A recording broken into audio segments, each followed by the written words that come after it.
I've been playing with the Bugs 3 Bitsa again, and what I've decided to do is to put the Cadxx Turtle camera and DVR in it because there's plenty of room. I've now got the 4-in-1 ESC at the back, tied down, screwed down. I've also screwed down the flight board at the front, so plenty of room in the middle for the little Cadxx works. And there's the camera up front, just a little bit of foam under the cover to hold it, and the antenna from the F3 flight control board sticking through that slot at the front. So the idea was that this could be high definition, 1080p, 60 frames per second, without having to hang a large camera housing underneath it. Unfortunately, the first few flights were a bit disappointing. I think I might have been flying when it was a bit windy. It's also a limitation, I think, of the Bugs 3 Mini flight control board compared to the Bugs 3, in that it's when you throttle off, it tends to get a bit bouncy. In fact, you tend to get the tail drop unless you sort of allow for it.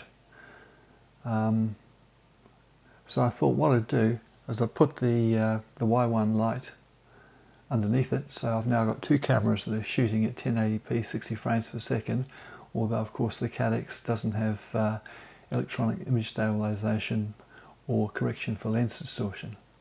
But nevertheless, I thought it'd be an interesting comparison, so I went ahead and set it up. Though I wouldn't intend to fly like this too often.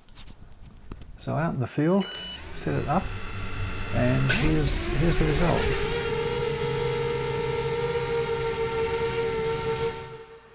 Something I noticed straight away is I've got an ND filter on the Y1 Lite, so it's a little bit darker. And of course, with the EIS and lens correction, you've got a much narrower field of view, which is something that Andy RC was particularly concerned about with his video stuff. Now, there's various things I can do to the Cadxx image, but the interesting thing was that just having that big box for the camera hanging underneath it seemed to stabilize the Bugs Bitsa quite a bit.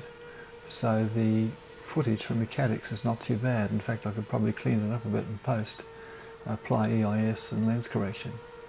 So I think I'll probably persevere with it, with that particular rig, but tend to fly it in calmer conditions. In other words, treat it more like a city whoop.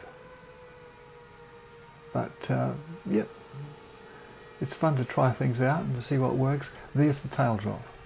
Now I think this is partly because of the little antenna coming off the flight control board, and I'm tempted to take it out and put a longer antenna from a Bugs 3 onto the board to see if that helps a bit.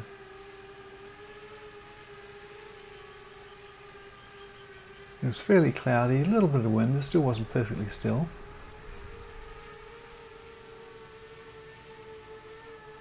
But overall, quite a bit happy with this flight. Sharing the oval with dog owners and dogs, so trying to avoid flying over the owners. But it was all very amicable.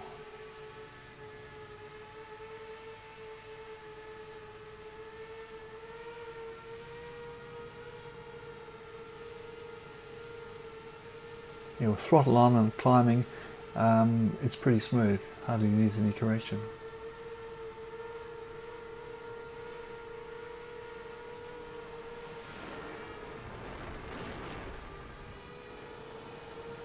And of course the traction with this particular rig is they're 15 amp ESCs, so I could put a 3S or even a 4S on this rig if I wanted to. And I'm tempted because I would imagine that flying faster would tend to stabilise things even more.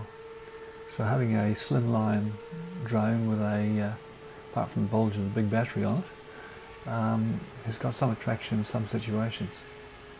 Of course, the most extreme thing I can do that I've just thought about was I could probably put the Cadxx, shoehorn the Cadxx into a Bugs 3 Mini or EX2 Mini.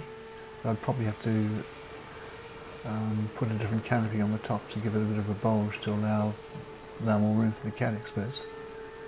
But for the moment, I'll leave this set up and I'll get back to flying the Bugs 3's rigs while the weather's good.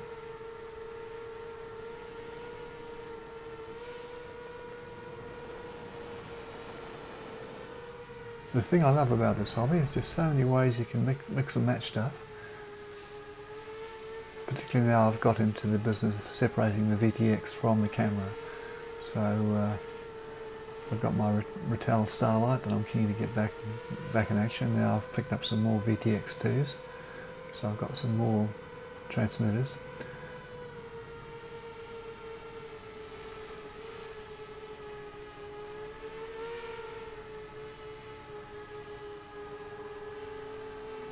And all this is using my trusty Aomway Commander V1s that I've had for must be a couple of years now, and they've been very good. I was a bit worried about how reliable they'd be and what I'd do for service, but they haven't missed a beat.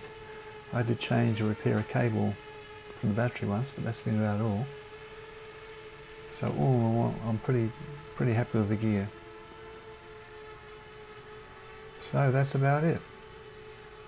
Landing time.